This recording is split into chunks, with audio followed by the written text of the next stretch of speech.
La région des Hauts-Bassins est l'avant-dernier virage de cette caravane de presse sur les réalisations du Programme national d'assainissement des eaux usées et excréta. Ce 29 novembre 2024, les hommes de médias ont sillonné plusieurs sites pour constater les réalisations dans le cadre de ce programme. Le centre de santé et de promotion sociale du village de Nasso a été le premier site visité. Ce centre a pu bénéficier de 3 blocs de latrines, dont un bloc dédié à la maternité, un mis à la disposition des patients et accompagnants, et un autre pour le personnel soignant. Ces ouvrages ont été réalisés cette année dans le cadre du programme d'approvisionnement en eau et en assainissement. Même si ces ouvrages ne sont toujours pas fonctionnels, ils viennent comme un ouf de soulagement pour les premiers responsables du DCSPS. Les derniers ouvrages réalisés dans le cadre de l'assainissement et surtout datent de 2002. Donc ces ouvrages étaient défectueux. On a procédé à des demandes et des plaidoyers. Et c'est cette année que ça a vu le jour. Grâce à l'appui de la DREA, l'ouvrage a commencé moyennant le mois d'avril. Voilà. Et ça s'est réalisé en tout cas de façon progressive. Et nous sommes en train de tendre vers la fin parce qu'il reste juste les trucs pour les lavages de mains. Et je pense que l'ouvrage sera à notre disposition.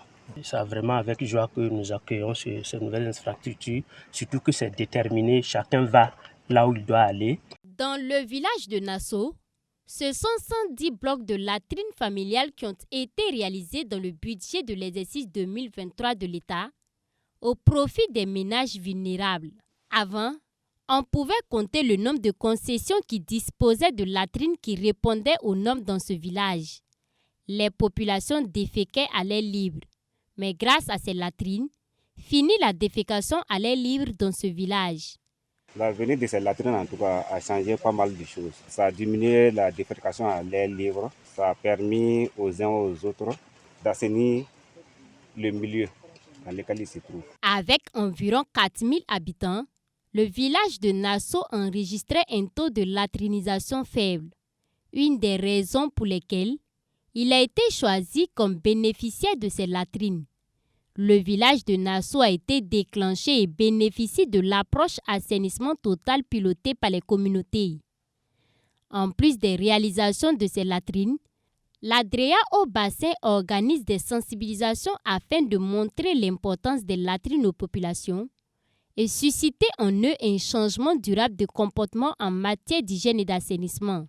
Un des soucis aussi de la direction régionale, c'est d'assurer un assainissement, en tout cas au sein des différentes populations. Et le constat a révélé que le village de Nasso a un taux de latrinisation un peu faible. Et c'est ce qui a conduit, en tout cas, le budget de l'exercice 2023 vers le dit village. Ce programme s'est accompagné de sensibilisation et l'approche qu'on appelle l'assainissement total piloté par les communautés, où en tout cas on booste la population à pouvoir réaliser elle-même les latrines. Et on a constaté qu'après ces sensibilisations, les populations en tout cas ont commencé à réaliser elles-mêmes les propres latrines. Et également, en dehors de la réalisation, il y a l'utilisation même des latrines. Donc, ils ont compris l'importance de l'utilisation même de ces latrines, ce qui fait que le taux de défécation en tout cas a diminué.